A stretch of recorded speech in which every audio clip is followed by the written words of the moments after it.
Good afternoon, everyone, and welcome to a very special edition of Insights from the PM's Desk. We are coming to you live from Carlyle's 29th Global Investor Conference here in Washington, D.C. I'm Brian Marcus, and I'm joined here by Justin Plouffe, Deputy CIO of Global Credit. Normally, Justin's in my seat, but today we get to hear his views on the current market and the environment. Welcome, Justin. Thanks, Brian. So let's just jump right into it. A question we're getting a lot these days is base rates have increased rather substantially over the course of the last 18 months. As a result, financing costs have gone up, interest coverage ratios have come down. How are you seeing that manifest itself in your portfolios?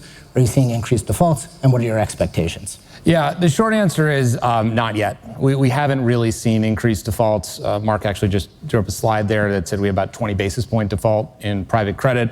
In some of the other sub-strategies, a little higher, maybe like 60 or 70 basis points. But so far, so good. In the market, we are creeping up to about 3% default rates, which, to give you a sense, that's about in line with historical averages, nowhere near the 10% we saw in the Great Financial Crisis. So really pretty muted. But the point that Mark made earlier, Jason Thomas made earlier today, interest coverage ratios are coming down. And if you think about 12 months ago, 1.5, let's say, you cut to today, 1.25, 12 months from now, many companies will be at that 1.0. So what does that mean for us? Good companies that need liquidity because their interest coverage has come down due to rising base rates. That's where private capital can step in and provide that liquidity. Not so much a spike in defaults, but maybe a slow creep and lots of private capital coming in to solve that interest coverage ratio problem.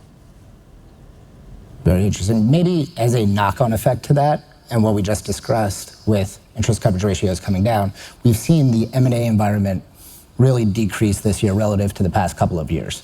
Given that, where are you seeing opportunities, and what is your expectations for activity going forward? Yeah, in the year so far, M&A activity has been muted. That means kind of regular way sponsor-backed financing has been harder to come by. So what do you do as a platform in that scenario? Well, first, you can look to the liquid markets, right? And we've been buying CLO BB and BBB tranches at prices that haven't been available since the few weeks following COVID, and then before that, the Great Financial Crisis. So there are things to do in the liquid markets. You also can look to some of the niche markets. We've actually deployed almost $1 billion, I think, this year, just in the aviation space as that market has come back. For those of you who follow it, we are now finally at passenger traffic levels that are above 2019 levels. The value of assets in that space has really gone up.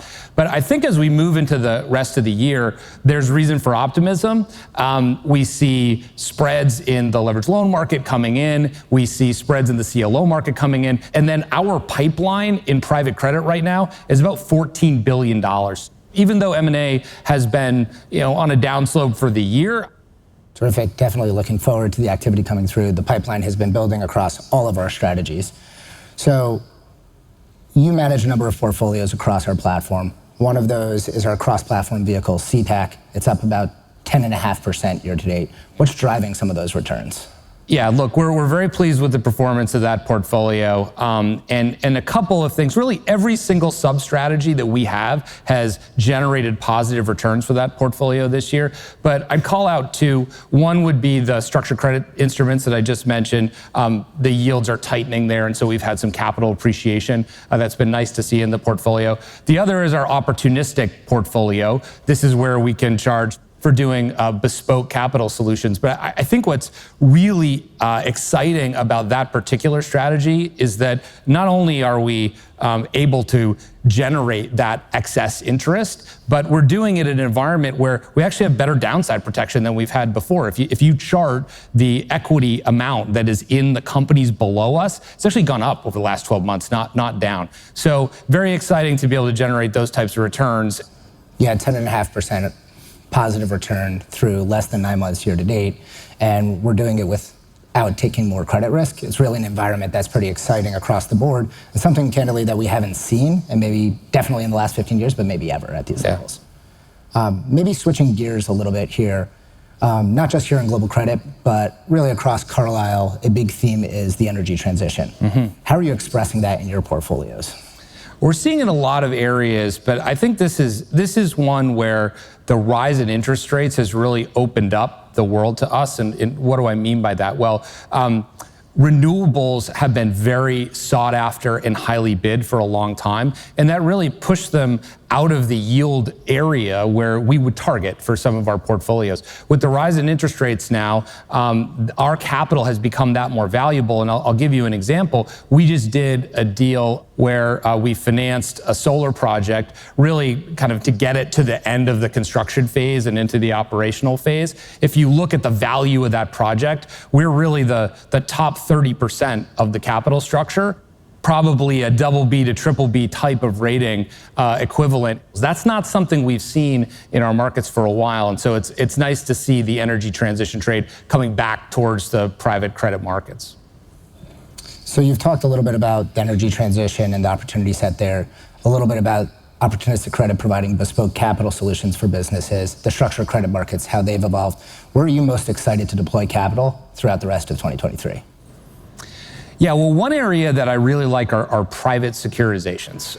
This is something that we've been able to do a number of deals in recently, and the securitization technology that we're using has been around for a while, but we're applying it to new markets.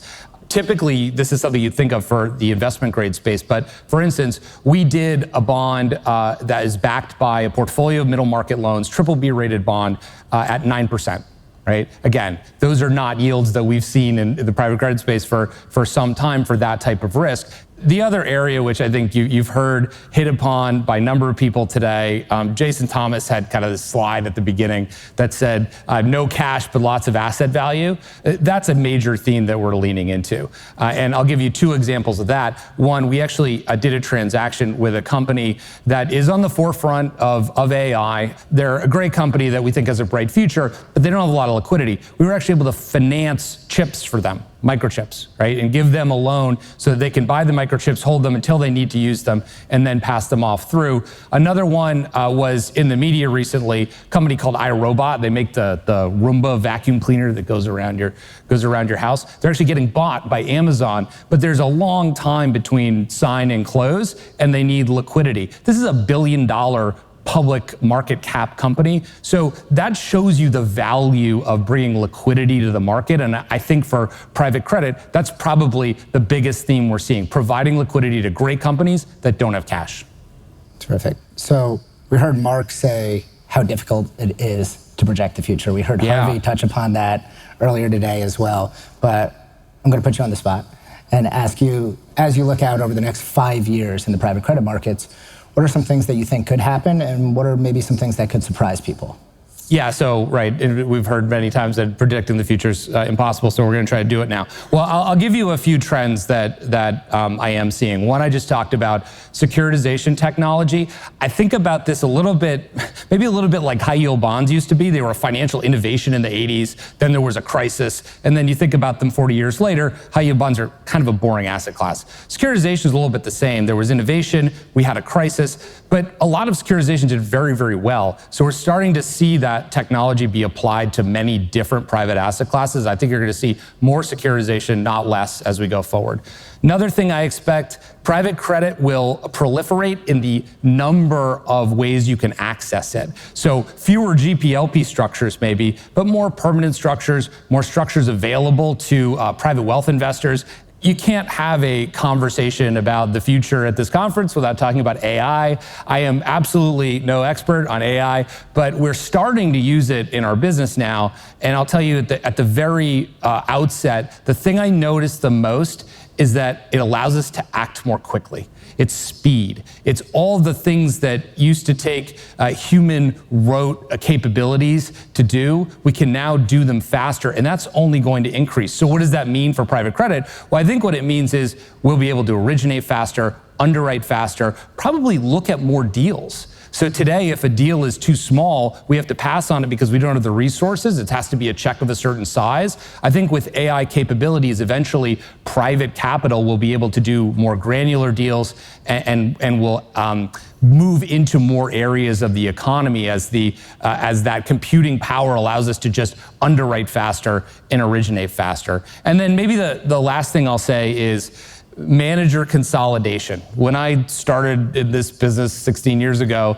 there were many, many boutique managers, and that business model worked just fine, and they would all talk about how they were the best in this particular small area of the world. That's no longer really the case. In order to be really meaningful to the borrower community, you can't just have one type of capital. You have to have a full suite of capital solutions. And in order to be meaningful to the LP and the investor community, you have to be able to give them access to the full universe of what private credit has to offer. And so I don't expect that the boutique manager model will continue much longer. You will see consolidation managers. And just like you've seen in private equity, there will be fewer, larger, major players in the market. Terrific. Well, we're looking at AI, obviously all AI all the time here at this conference. Talking about manager consolidation and all the opportunities in front of us. We're definitely excited about private credit as an asset class going forward. And we appreciate you being here on this very special edition of Insights from the PM's Desk. Well, I have one more prediction, Brian. Everyone in this room is going to follow us on LinkedIn so that they can see Insights from the PM's Desk every time we publish it. How's that? You can see that on LinkedIn or our websites. It will be made available to everyone. We appreciate your time. And we're going to hand it over to Aaron Lee Kong, who will be discussing direct lending.